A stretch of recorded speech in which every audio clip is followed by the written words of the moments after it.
Bharat China మధ్య సరిహద్దు వివాదాలు ఇవాళ కొత్తగా వచ్చినవి కావు. ప్రధానంగా అరుణాచల్ ప్రదేశ్ తమ భూభాగం అంటూ చైనా అసత్య ప్రచారాలు చేస్తోంది.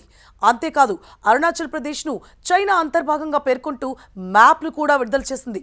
ఇలాగే టిబెట్ విషయంలోనూ చైనా దొంగాట ఆడుతోంది.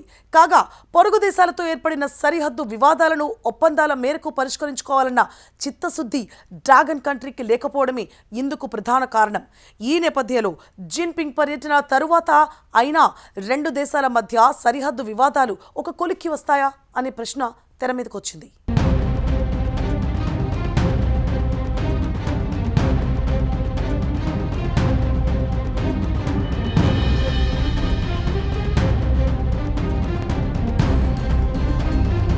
చైనా అధినేత జిన్పింగ్ సెప్టెంబర్లో భారత్ పర్యటనకు వస్తున్నారు. బ్రిక్స్ శిఖరాగ్ర సమావేశానికి హాజరు కావటం జిన్పింగ్ ప్రధాన అజెండా.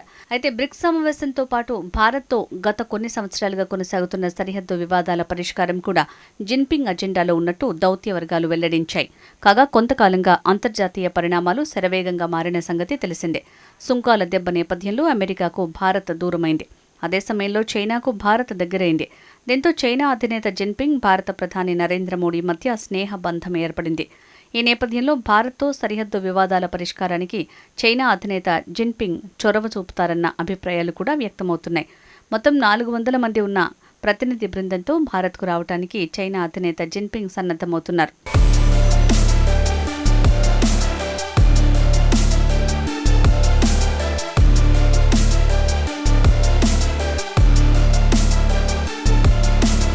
భారత్ చైనా సరిహద్దు వివాదాలు తీవ్రస్థాయిలో కొనసాగుతున్నాయి. అంతేకాదు రానున్న రోజుల్లో ఈ గొడవలు మరింతగా ముదిరే అవకాశాలు కనిపిస్తున్నాయి. మొత్తంగా సరిహద్దు వివాదాలను పరిష్కరించుకోవాలన్న చిత్తశుద్ధి చైనాకు లేకపోవటమే ఇందుకు ప్రధాన కారణంగా కనిపిస్తోంది. అంతేకాదు భారత్ నిజాయితీని చైనా నమ్మటం లేదు. దీంతో సరిహద్దు వివాదాలకు ఇప్పట్లో ఫుల్ స్టాప్ పడే అవకాశాలు చాలా తక్కువగా కనిపిస్తున్నాయి. వాస్తవానికి చైనాది వంకర బుద్ధి. పొరుగు దేశాలతో చేసుకున్న ఒప్పందాలను గౌరవించాలన్న సోయి చైనా పాలకులకు లేకుండా పోయింది. విస్తరణ కాంక్ష ముందు పొరుగు దేశాలతో చేసుకున్న సైనిక ఒప్పందాలు చైనా పాలకుల కంటికి కనిపించటం లేదు. దీంతోనే సమస్యలు పుట్టుకొస్తున్నాయి. డ్రాగన్ కంట్రీ విస్తరణ కాంక్షకు పొరుగు దేశాలు బలవుతున్నాయి. ఇదిలా ఉంటే పొరుగు దేశాలతో సరిహద్దు సమస్యలను పరిష్కరించుకోవటానికి చైనా 2022లో ఓ చట్టాన్ని చేసింది.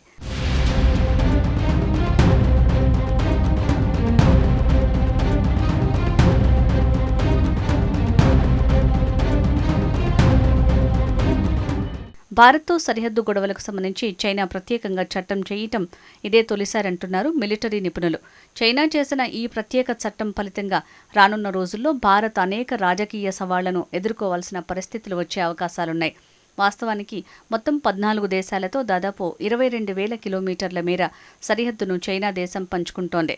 అయితే దాదాపుగా అన్ని దేశాలతో చైనా సరిహద్దు వివాదాలను పరిష్కరించుకుంది.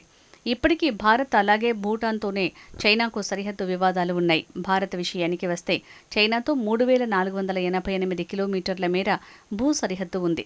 ఇది 3 సెక్టార్ల ద్వారా వెళ్తుంది. వెస్ట్రన్ సెక్టార్ అంటే జమ్మూ కాశ్మీర్, సెంట్రల్ సెక్టార్ అంటే హిమాచల్ ప్రదేశ్, ఉత్తరాఖండ్ ప్రాంతాల్లో ఉంటుంది. నార్త్ సెక్టార్ అంటే సిక్కిం, అరుణాచల్ ప్రదేశ్ల ప్రాంతాల నుంచి వెళ్తుంది. చైనా భారత్ మధ్య చాలా కాలంగా సరిహద్దు వివాదాలు ఉన్నప్పటికీ రెండు దేశాల మధ్య స్పష్టమైన హద్దులు లేవంటున్నారు నిపుణులు. దీంతో వాస్తవాధీన రేఖనే ఇప్పటివరకు యథాతథ స్థితిని కొనసాగించడానికి ప్రామాణికంగా రెండు దేశాలు పెట్టుకున్నాయి. ఎక్కడైనా సరిహద్దుల దగ్గర పరిస్థితులు సున్నితంగా ఉండటం సహజం. దీంతో సరిహద్దుల విషయంలో ఏ దేశమైనా ఆచితూచి వ్యవహరించాల్సి ఉంటుంది.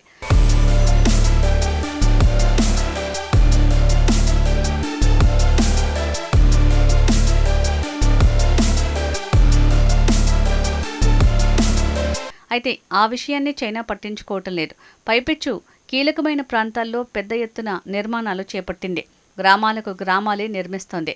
ఇలాంటి నిర్మాణాలను పెద్ద ఎత్తున ప్రోత్సహించాలని చైనా చేసిన కొత్త చట్టం పేర్కొనటం ఒక విచిత్రం. ఒకవైపు సరిహద్దు వివాదాలు పరిష్కరిస్తామంటూ మరోవైపు సరిహద్దుల్లో అక్రమంగా రైల్వే ప్రాజెక్టులకు చైనా శ్రీకారం చుడుతోంది. 2022 జూన్లో అరుణాచల్ ప్రదేశ్ ప్రాంతంలోని సరిహద్దుల్లో కీలకమైన రైల్వే ప్రాజెక్టుకు చైనా శ్రీకారం చుట్టింది. యాన్ లించి రైల్వే లైన్ ప్రాజెక్టుగా ఇది చైనాలో పాపులర్ అయింది. అంతేకాదు అనేక భారత భూభాగాలు తమవే అంటోంది చైనా. ఈ విషయంలో పచ్చి అబద్ధాలు మాట్లాడటానికి కూడా చైనా వెనుకాడటం లేదు. ప్రధానంగా అరుణాచల్ ప్రదేశ్ విషయంలో అనేక అసత్యాలను చైనా ప్రచారం చేస్తోంది.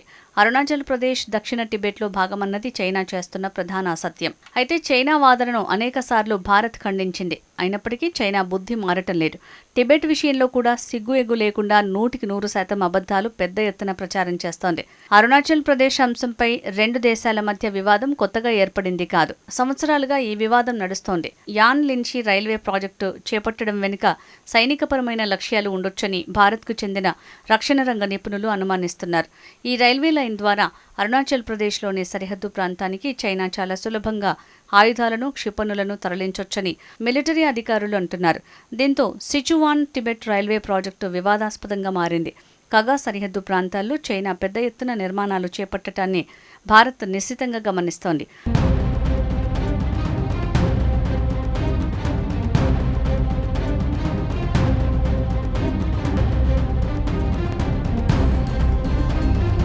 అయితే చైనాతో ఎన్ని సరిహద్దు వివాదాలు తలెత్తినా వాటిని చర్చల ద్వారా పరిష్కరించుకోవచ్చని ఇప్పటివరకు మన దేశం భావిస్తూ వచ్చింది.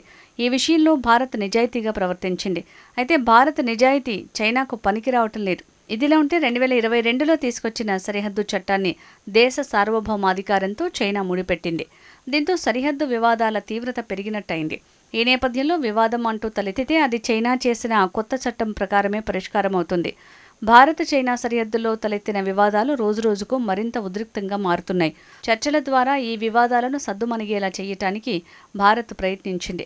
అయితే చైనా డబుల్ గేమ్ ఆడటంతో ఇక భారత్ కూడా దూకుడుగా వ్యవహరించక తప్పని పరిస్థితి వచ్చింది. ఎలాంటి పరిస్థితికైనా భారత్ సన్నద్ధమవుతోంది. ఇందులో భాగంగా భారత్ వ్యూహాత్మకంగా కీలక ప్రాంతమైన ఈస్టర్న్ కమాండ్పై ఫోకస్ పెట్టింది.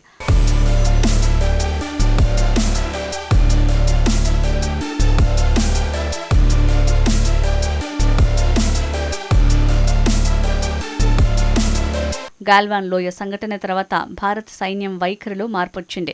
డిఫెన్స్ పక్కన పెట్టి అఫెన్స్లోకి దిగడానికి రెడీ అవుతోంది. మొదటగా అరుణాచల్ ప్రదేశ్లో ఉన్న ఈస్టర్న్ కమాండ్పై ఫోకస్ పెట్టింది. ఈస్టర్న్ కమాండ్కి బలగాలు ఎప్పుడంటే అప్పుడు చేరుకోవటం కష్టం. కొన్ని వందల కిలోమీటర్ల దూరంలో ఉన్న తేజ్పూర్, గువాహటిల నుంచి రోడ్డు మార్గంలో బలగాలు చేరుకోవాలంటే కనీసం 7-8 గంటలు పడుతుంది. పైగా ఈస్టర్న్ సెక్టార్ అంతా కొండలు, లోయలతో నిండి ఉంది. దీంతో ఈస్టర్న్ కమాండ్లో ఎత్తైన కొండలను అవలీలగా ఎక్కగలిగే సిబ్బందితో కూడిన మౌంటైన్ స్ట్రైక్ కోర్ని సైన్యం మోహరించింది. అలాగే సరిహద్దులకు దగ్గరలో ఉన్న అన్ని ఫార్వర్డ్ ఆపరేషనల్ బేస్లను అప్రమత్తం చేసింది. అత్యాధునిక రాడార్లు, మానవరహిత విమానాలను పెద్ద సంఖ్యలో మోహరించింది. దీర్ఘకాలిక అవసరాలకు తగ్గట్టు అదనంగా మందుగుండు, ఆహారం, చమురు నిల్వ చేసేందుకు భూగర్భ గోదాంలను కూడా ఏర్పాటు చేస్తోంది. ఏమైనా యుద్ధాన్ని ఎవరూ కోరుకోకూడదు. యుద్ధంతో సమస్యలు పరిష్కారం కావు. దౌత్యమే సరిహద్దు వివాదాలకు పరిష్కారమని ఇప్పటికీ భారత్ త్రికరణ శుద్ధిగా భావిస్తోంది.